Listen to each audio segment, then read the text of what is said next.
ಎಲ್ರಿಗೂ ನಮಸ್ಕಾರ. ಏನಪ್ಪ ಇವತ್ತು ಬೆಳಗ್ಗೆ ವಿಡಿಯೋ ಮಾಡ್ತಾಯಿದ್ದೀನಿ ಅಂದ್ಕೊಂಡ್ರೆ ನಾನು ಕೆಲ್ಸಕ್ಕೆ ಕೆಲ್ಸಕ್ಕೆ ಹೋಗ್ತಾಯಿದ್ದೀನಿ. ಅಲ್ಲಿ ಮೀಟಿಂಗ್ ಇದೆ 8 ಗಂಟೆಗೆ. ಇವಾಗ ಆಲ್ರೆಡಿ ಟೈಮ್ ಬಂದು 7 ಗಂಟೆ. ಬಟ್ ನೋಡಿ ಹೆಂಗಿದೆ ವೆದರು, ಇನ್ನೂ ಕತ್ಲು ಫುಲ್ಲು. ನಾನು ಬೆಂಗಳೂರಿಂದ ಲಂಡನ್ಗೆ ಬಂದಾಗ ಮಾರ್ನಿಂಗ್ ಬೆಳಗ್ಗೆ ಸೂರ್ಯ ಹುಟ್ಟಿದ್ದೆ 3:30-4 ಗಂಟೆ ಇಷ್ಟರಲ್ಲೆಲ್ಲ ಫುಲ್ಲು ಬೆಳಕಿರೋದು. ಇವಾಗ ಬೆಳಗ್ಗೆ 7 ಗಂಟೆ ಆಗಿದೆ. ಬಟ್ ಸ್ಟಿಲ್ ಇಲ್ಲಿ ಇನ್ನೂ 6:30, ಇನ್ನೂ 6 ಗಂಟೆ 6:30 ಹತ್ರ ಫೀಲ್ಸ್ ಇದೆ. 7 ಗಂಟೆ ಆದರೂ ಬೆಳಕಾಗಿಲ್ಲ. ಬಟ್ ಇನ್ನು ಹೋಗ್ತಾ ಇನ್ನೂ ಬೆಳಕಾಗಲ್ಲ. ಬೆಳಗ್ಗೆ 8 ಗಂಟೆ ಆದ್ರೂ ಇದೇ ಥರ ಇರುತ್ತೆ. ಅದನ್ನು ವಿಡಿಯೋ ಮಾಡೋಣ. ಸೊ ಇವತ್ತು ಸ್ವಲ್ಪ ಮೀಟಿಂಗ್ ಇದೆ. ನಾನು ಕೆಲಸ ಮಾಡೋದಾ ಅಂದರೆ ಏನೋ ಕಿಕ್ ಅಂತೆ, ಕುಕ್ಕಿಂಗಲ್ಲಿ ಕೊಡ್ತಾರಂತೆ. ಹೋಗ್ತಾ ಇದ್ದೀನಿ. ರೆಸ್ಟೋರೆಂಟಲ್ಲಿ ನಾನು ಕೆಲಸ ಮಾಡ್ತಿರೋದು. ಯಾವ ರೆಸ್ಟೋರೆಂಟು ಅದೆಲ್ಲ ಏನು, ಬಟ್ ಅದ್ರ ಹೆಸರು ವಿಂಡ್ ಮಿಲ್ ರೆಸ್ಟೋರೆಂಟ್ ಅಂತ. ಅದು ಇಲ್ಲಿ ಲೋಕಲ್ ರೆಸ್ಟೋರೆಂಟು. ಫುಡ್ ಏನಷ್ಟು ಚೆನ್ನಾಗಿರಲ್ಲ, ಬಟ್ ಸ್ವಲ್ಪ ಹೆಲ್ತಿ ಫುಡ್ ಕೂಡ ಮಾಡ್ತಾರೆ, ಚೆನ್ನಾಗಿರುತ್ತೆ. ಅದು ಬಿಟ್ಟರೆ ನಾರ್ಮಲ್ ಬರ್ಗರ್ಗಳು, ಫ್ರೈಸು, ಇದೇ ಥರ ಚಿಕನ್ನು. ಇಲ್ಲಿ ಪೋರ್ಕ್ ಜಾಸ್ತಿ, ಬೀಫ್ ಜಾಸ್ತಿ, ಅದೇ ಮಾಡೋದು. ಇವತ್ತು ಎಂತಕ್ಕೆ ವಿಡಿಯೋ ಮಾಡ್ತಾಯಿದ್ದೀನಿ ಅಂದರೆ, ಸುಮ್ಮನೆ ಹಂಗೆ ಟ್ರಾನ್ಸ್ಪೋರ್ಟೇಷನ್ ಯಾವ ಥರ ವರ್ಕ್ ಆಗುತ್ತೆ ಅಂತ ತೋರಿಸೋಣ ಅಂತ ಒಂದು ವಿಡಿಯೋ ಮಾಡ್ತಾಯಿದ್ದೀನಿ. ಟ್ರೈ ಮಾಡ್ತೀನಿ ತೋರ್ಸೋಕ್ಕೆ. Double decker bus. ಇಲ್ಲಿ ಆಲ್ಮೋಸ್ಟ್ ನಾವು ಟ್ಯಾಪ್ ಮಾಡೇ ಒಳಗಡೆ ಹೋಗಬೇಕು. ಕಾರ್ಡಲ್ಲೇ ಟ್ಯಾಪ್ ಮಾಡಬೇಕು. ಇಲ್ಲಿ ಅಂದರೆ ನಮ್ಮ ಹತ್ರ ಕಾರ್ಡ್ ಇಲ್ಲ ಅಂದರೆ ನಮಗೆ ಲೋಕಲ್ ಆಫ್ ಲೈಸೆನ್ಸ್ ಶಾಪ್ ಇರುತ್ತೆ, ಅಲ್ಲಿ ಹೋದರೆ ವೈಸ್ಟಾರ್ ಕಾರ್ಡ್ ಅಂತ ಕೊಡ್ತಾರೆ. ಅದಕ್ಕೆ ರೀಚಾರ್ಜ್ ಮಾಡ್ಕೊಂಡು ಯೂಸ್ ಮಾಡ್ಬೋದು. ಇಲ್ಲ ಅಂದರೆ ಬ್ಯಾಂಕ್ ಕಾರ್ಡ್ ಇರುತ್ತೆ, ಇಲ್ಲ 4X ಕಾರ್ಡ್ ಇರುತ್ತೆ. ಯಾವುದಾದ್ರು ವರ್ಕ್ ಆಗುತ್ತೆ. ಬಟ್ 4X ಕಾರ್ಡ್ ಕೆಲವೊಂದು ವರ್ಕ್ ಆಗೋಲ್ಲ. ಲೋಕಲ್ ಬ್ಯಾಂಕ್ ಕಾರ್ಡ್ಗಳಾದರೆ ವರ್ಕ್ ಆಗುತ್ತೆ. ನನ್ನ ಬಸ್ ಬಂತು 79 ಎಡ್ವಾರ್ಡ್ ಸ್ಟೇಷನ್ ಬಸ್ಸು. ಬಟ್ ನಾನು ಎಡ್ವಾರ್ಡ್ ಸ್ಟೇಷನ್ ತನಕ ಹೋಗಲ್ಲ. ನಾನು ಮಧ್ಯದಲ್ಲಿ ಹೇಳ್ಕೊಂಡು ಬಸ್ ಚೇಂಜ್ ಮಾಡಬೇಕು. ಯಾಕೆಂದರೆ ಎಡ್ವಾರ್ಡ್ ಸ್ಟೇಷನ್ಗೆ ಹೋದರೆ ಮತ್ತೆ ಅಲ್ಲಿಂದ ಅದೇ ರೂಟಲ್ಲೇ ಬಸ್ ವಾಪಸ್ ಬರುತ್ತೆ. ಸೊ ಅಲ್ಲಿ ತನಕ ಹೋಗಲ್ಲ. ಇಲ್ಲಿ ಲಂಡನಲ್ಲಿ ಹೆಂಗಪ್ಪ ಡಬಲ್ ಟೆಕ್ಕರ್ ಬಸ್ಸು ಅಂದರೆ 2 ಡೋರ್ಸ್ ಅಷ್ಟೇ ಇರುತ್ತೆ.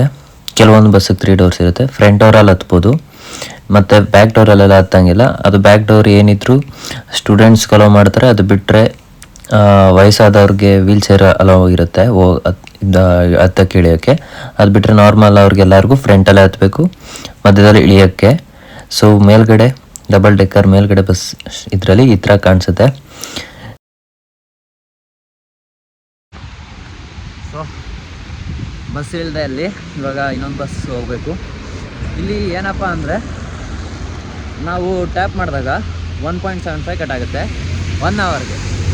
ಅಂದರೆ ಈಗ ನಮ್ಮ ಇಂಡ್ಯಾದಲ್ಲಿ ನಾವು ಒಂದು ಸತಿ ಟಿಕೆಟ್ ತೊಗೊಂಡು ಬಸ್ ಇಳಿದ್ಬಿಟ್ರೆ ಮುಗಿದಿರುತ್ತೆ ಅಲ್ಲಿಗೆ. ಆದರೆ ಇಲ್ಲ, ಆ ಥರ ಅಲ್ಲ. ನಾವು ಒಂದು ಸತಿ ಟ್ಯಾಪ್ ಮಾಡಿದ್ರೆ 1 ಅವರ್ವರೆಗೂ ಇರುತ್ತೆ ಅದು ವ್ಯಾಲಿಡಿಟಿ. ನಾವು ಎಷ್ಟು ಬಸ್ ಬೇಕಾದ್ರೂ ಚೇಂಜ್ ಮಾಡ್ಕೋಬೋದು. ಆದರೆ ಎಷ್ಟು ಕಟ್ ಆಗುತ್ತೆ ಅಂದರೆ 1.75 ಪೌಂಡು. ಅಲ್ಲಿಗೆ ನಮ್ಮ ಇಂಡಿಯನ್ ರುಪೀಸಲ್ಲಿ 200 ರುಪೀಸು ನಿಯರ್ಲಿ. ಈ ಕಿವಿಲಿ ಗುಗ್ಗೆ ಪಗ್ಗೆ ಇದ್ರೆ ನೀಟಾಗಿ ಕೇಳೋದೇ ಇಲ್ಲ. ಏನಂದೆ ಇನ್ನೊಂದ್ಸಲ ಆಗುತ್ತೆ ಅಂದರೆ 1.75 ಪೌಂಡು. ಅಲ್ಲಿಗೆ ನಮ್ಮ ಇಂಡಿಯನ್ ರುಪೀಸಲ್ಲಿ 200 ರುಪೀಸು ನಿಯರ್ಲಿ. ಸೊ 200 ರೂಪಾಯಿ ಒಂದು ಸತಿ ನಾವು ಬಸ್ ಹತ್ತಿದ್ರಿ. ನಾವು ಎಲ್ಲಿಗಾರು ಹೋಗ್ಬೋದು, ಬರೀ 1 ಸ್ಟಾಪ್ ಗಾರು ಹೇಳ್ಕೊಬೋದು. ಇಲ್ಲ ಅಂದರೆ ಪೂರ್ತಿ 1 ಅವರ್ ತನಕ ನಾವು ಎಷ್ಟು ಬಸ್ಸು 3 ಬಸ್ಸಾರು ಚೇಂಜ್ ಮಾಡ್ಕೋಬೋದು, 4 ಬಸ್ಸಾರು ಚೇಂಜ್ ಮಾಡ್ಕೋಬೋದು. Does not matter. Only 1 hour ನಮ್ಗೆ ಟೈಮ್ ಇರುತ್ತೆ. ಮತ್ತು 1 ಅವರ್ ಆದಮೇಲೆ ಮತ್ತೆ ಟ್ಯಾಪ್ ಮಾಡ್ತೀವಿ ಅಂದರೆ ಮತ್ತೆ 1.75 ಕಟ್ ಆಗುತ್ತೆ. ಆದರೆ ಇನ್ನೂ ಒಂದು ಅಡ್ವಾಂಟೇಜ್ ಇದೆ. ನಾವು ದಿನದಲ್ಲಿ 3 ಸತಿ 3 ಅವರ್, 1 ಅವರ್ ಆದಮೇಲೆ ಇನ್ನೊಂದು ಸತಿ ಟ್ಯಾಪ್ ಮಾಡ್ತೀವಿ, ಮತ್ತು ಇನ್ನೊಂದು ಅವರ್ ಆದಮೇಲೆ ಇನ್ನೊಂದು ಸತಿ ಟ್ಯಾಪ್ ಮಾಡಿದ್ರೆ ನಮಗೆ ಟೋಟಲ್ 5.65 ಏನೋ ಕಟ್ ಆಗುತ್ತೆ ಟೋಟಲ್ಲು. ಬಟ್ ಆ ದಿನ ನಾವು ಮತ್ತೆ ಎಷ್ಟು ಬೇಕಾದ್ರೂ ಓಡಾಡ್ಕೋಬೋದು, ಮತ್ತೆ ಏನು ಕಟ್ಟಾಗಲ್ಲ. 5.65 ಮ್ಯಾಕ್ಸಿಮಮ್ ಕಟ್ಟಾಗೋದು ಬಸ್ಸಲ್ಲಿ. ಬಟ್ ಟ್ರೈನಲ್ಲಿ ಹಂಗಲ್ಲ, ತುಂಬಾ ಕಟ್ಟಾಗುತ್ತೆ. ಟ್ರೈನ್ದು ಎಷ್ಟು ಕಟ್ಟಾಗುತ್ತೆ ಏನು ಅದೆಲ್ಲ ಇನ್ನೊಂದು ವಿಡಿಯೋ ಮಾಡ್ತೀನಿ, ಅದರಲ್ಲಿ ತೋರಿಸ್ತೀನಿ. ಇವಾಗ ನಾನು ಬಸ್ ಚೇಂಜ್ ಮಾಡಬೇಕಿಲ್ಲಿ. ಏನು ಜಾಸ್ತಿ ಹೋದ ಏನಿರಲ್ಲ. ಅಲ್ಲಿಂದ ಒಂದು 10 ಮಿನಿಟ್ಸ್ ಬಂದೆ. ಇಲ್ಲಿ 10 to 15 ಮಿನಿಟ್ಸ್ ಬಂದೆ. ಮತ್ತು ಇಲ್ಲಿಂದ 15 ಮಿನಿಟ್ಸು. ಬಟ್ ಕೆಲವೊಂದು ಸತಿ ಬಸ್ಗಳು ಬರೋಲ್ಲ, ಲೇಟ್ ಆಗುತ್ತೆ. ಇನ್ನು ಕೆಲವೊಂದು ಸತಿ ಟ್ರಾಫಿಕ್ ಇರುತ್ತೆ ಸಿಕ್ಕಾಪಟ್ಟೆ. ಪೀಕೆ ಬರ್ತದೆ. ಇವಾಗ ಮಾರ್ನಿಂಗ್ ಟೈಮ್ ಆದ್ದರಿಂದ ಅಷ್ಟು ಟ್ರಾಫಿಕ್ ಇಲ್ಲ, ಬೇಗ ಬಂದು. ಇಲ್ಲ ಅಂದರೆ ಆಲ್ಮೋಸ್ಟ್ 25 ಮಿನಿಟ್ಸ್ 30 ಮಿನಿಟ್ಸ್ ಆಗುತ್ತೆ ನಾನು ಇಲ್ಲಿಗೆ ಬರೋಕ್ಕೆ. ಮತ್ತು ಇಲ್ಲಿಂದ ನನ್ನ ಕೆಲಸದ ಕಡೆ ಹೋಗೋಕ್ಕೆ ಅಲ್ಲಿ ಇಲ್ಲಿಂದ ಒಂದು 25-30 ಮಿನಿಟ್ಸ್ ಆಗುತ್ತೆ. ಬಟ್ ಟ್ರಾಫಿಕ್ ಇಲ್ವಲ್ಲ, 10-15 ಮಿನಿಟ್ಸ್ ಅಷ್ಟೇ. ನೆಕ್ಸ್ಟ್ ಬಸ್ ಇವಾಗ ನೆಕ್ಸ್ಟ್ ಬಸ್ ಯಾವುದು ಅಂತ ತೋರಿಸ್ತೀನಿ, ಹೇಳ್ತೀನಿ. ಬಸ್ ಕೊನೆಗೂ ನಿಲ್ಲಿಸಲಿಲ್ಲ. ಎಂತಕ್ಕೆ ಅಂದರೆ ಬಸ್ಸು ಫುಲ್ಲಾದರೆ ಇಲ್ಲಿ ಸ್ಟಾಪ್ ಕೊಡಲ್ಲ. ಇಲ್ಲಿ ಈ ಬಸ್ ಸ್ಟಾಪಲ್ಲಿ ಸಿಕ್ಕಾಪಟ್ಟೆ ಜನ ಇದ್ದರು, ಜೊತೆಗೆ ಬಸ್ ಕೂಡ ಫುಲ್ ಆಗಿತ್ತು, ನಿಲ್ಲಿಸ್ದೆ ಹೋದ. ಇವಾಗ ನಟರಾಜ ಸರ್ವೀಸು ನಡ್ಕೊಂಡು ಹೋಗಬೇಕು. ಇಲ್ಲೇ ಎಂತಕ್ಕೆ ನಡ್ಕೊಂಡು ಹೋಗ್ತೀನಿ, ನೆಕ್ಸ್ಟ್ ಬಸ್ ಸ್ಟಾಪ್ ಹೋದ್ರೆ ಅಲ್ಲಿ ಜನ ಏನಾದ್ರು ಕಡಿಮೆ ಇದ್ದರೆ ಸೊ ಬಸ್ ನಿಲ್ಲಿಸ್ತಾನೆ, ಒಬ್ಬರು ಇಬ್ಬರು ಇದ್ದರೆ. ಇಲ್ಲಿ ಜನ ಜಾಸ್ತಿ ಇದ್ರಿಂದ ನಿಲ್ಲಿಸಲಿಲ್ಲ. ನಡ್ಕೊಂಡು ನಟರಾಜ ಸರ್ವಿಸ್ ಮಾಡ್ಕೊಂಡು ನೆಕ್ಸ್ಟ್ ಬಸ್ ಸ್ಟಾಪ್ಗೆ ಹೋಗ್ತೀನಿ. ಅಟ್ಲೀಸ್ಟ್ ನೆಕ್ಸ್ಟ್ ಬಸ್ ಆದ್ರೂ ಸಿಗುತ್ತೆ, ಇಲ್ಲ ಅಂದರೆ ಮತ್ತೆ ಕಾಯಬೇಕಾಗುತ್ತೆ. ಸೊ ಬೆಟರ್ ನಡ್ಕೊಂಡು ಹೋಗೋದೆ ಸರಿ ಅನ್ನಿಸ್ತು. ನಡ್ಕೊಂಡು ಹೋಗ್ತಾಯಿದ್ದೀನಿ. ನಮ್ಮ ಬೆಂಗಳೂರು ಥರನೇ ಸೇಮ್ ಇಲ್ಲೂ ನಮ್ಮ BMTC ಡ್ರೈವರ್ಗಳು ಜನ ಜಾಸ್ತಿ ಇದ್ದರೆ ನಿಲ್ಲಿಸಲ್ಲ, ಆಮೇಲೆ ಸ್ಟೂಡೆಂಟ್ಸ್ ಇದ್ದರೆ ನಿಲ್ಲಿಸಲ್ಲ, ಬಸ್ ಪಾಸು ಅಂದ್ಬಿಟ್ಟು. ಇಲ್ಲೂ ಅದೇ ರೋದನೆ. ಇಲ್ಲಿ ಒಂದೇನು ಯೂಸು ಅಂದರೆ ಚಿಕ್ಕ ಮಕ್ಳಿಗೆ ಟ್ಯಾಪ್ ಇರೋಲ್ಲ, ಫ್ರೀ ಬಸ್ಸಲ್ಲಿ. ಅವ್ರು ಎಷ್ಟು ಬೇಕಾದ್ರೂ ಓಡಾಡ್ಕೋಬೋದು, ಎಲ್ಲಿ ಬೇಕಾದ್ರೂ ಹೋಗ್ಬೋದು ಬಸ್ಸಲ್ಲಿ. ಟ್ರೈನಲ್ಲಿ ಮಾತ್ರ ಚಾರ್ಜ್ ಇರುತ್ತೆ ಚಿಕ್ಕ ಮಕ್ಕಳಿಗೆ. ನಮ್ಮ ಬೆಂಗಳೂರಲ್ಲಿ ಹಂಗಲ್ವಲ್ಲ, ಬಸ್ ಪಾಸ್ ಮಾಡಿಸ್ಕೋಬೇಕು. ಆ ಬಸ್ ಪಾಸ್ ಇದ್ದರೆ ಬಸ್ ಡ್ರೈವರ್ಗಳು ಸ್ಟೂಡೆಂಟ್ಸ್ ನೋಡಿದ್ರೆ ಸಾಕು ಅವ್ನು ನಿಲ್ಲಿಸಲ್ಲ, ಹತ್ತಿಸ್ಕೊಳ್ಳೋದೆಲ್ಲ ಹಂಗೆ ಓಡಾಡ್ತಾನೆ. ಬಟ್ ಇಲ್ಲಿ ನಿಲ್ಲಿಸ್ತಾರೆ. ಇದು ಬಸ್ ಫುಲ್ ಆಗಿರೋದ್ರಿಂದ ಮಾತ್ರ ನಿಲ್ಲಿಸಿಲ್ಲ ಅಷ್ಟೇ. ಯಾಕೆಂದರೆ ಬಸ್ ಫುಲ್ ಆದರೆ ಮೇಲ್ಗಡೆ ಡಬಲ್ ಡೆಕ್ಕರ್ ಆದ್ದರಿಂದ ಮೇಲ್ಗಡೆ ನಿಂತ್ಕೊಳ್ಳೋಕೆ ಸ್ವಲ್ಪ ಕಷ್ಟ. ಬಟ್ ಕೆಳಗಡೆ ಫುಲ್ ಆಗಿರೋ ನಿಂತ್ಕೊಳ್ಳೋಕೆ ಜಾಗ ಇಲ್ಲ ಅಂದರೆ ನಮ್ಮ BMTC ಥರ ಇಲ್ಲಿ ಡೋರಲ್ಲಿ ನೇತಾಡ್ಕೊಂಡೆಲ್ಲ ಹೋಗೋಕ್ಕಾಗಲ್ಲ. ಸೊ ಅದಕ್ಕೆ ಅವ್ನು ನಿಲ್ಲಿಸೋದೇ ಇಲ್ಲ, ಬಸ್ನ ಹೊಂಟೋಗ್ತಾನೆ. ಈ ಥರ ಎಕ್ಸ್ಪೀರಿಯೆನ್ಸ್ ಅಲ್ಲೇ ನನಗೆ ಸುಮಾರು ಸತಿ ಆಗಿದೆ. ನನ್ನ ಗ್ರಾಚಾರ ಇವತ್ತು ಆಗ್ತಾಯಿದೆ, ಏನೂ ಮಾಡೋಕ್ಕಾಗಲ್ಲ. ನಟರಾಜ ಸರ್ವಿಸೇ ಗತಿ. ಇದೊಂದು ಬದುಕಿ, ಇದೊಂದು ಜನ್ಮವೇ, ಎಂತಹ ದುರ್ವಿಧಿ, ಇದೆಂತಹ ದುರ್ವಿಧಿ. ನೋಡೋಣ ನೆಕ್ಸ್ಟು ಎಷ್ಟೊತ್ತಿದೆ ಬಸ್ಸು ಅಂತ. ಟ್ರೈನಲ್ಲಿ ಹೋಗೋದು, ಬಟ್ ಸಿಕ್ಕಾಪಟ್ಟೆ ಎಕ್ಸ್ಪೆನ್ಸಿವ್ ಟ್ರೈನು ಬಸ್ಗಿಂತ.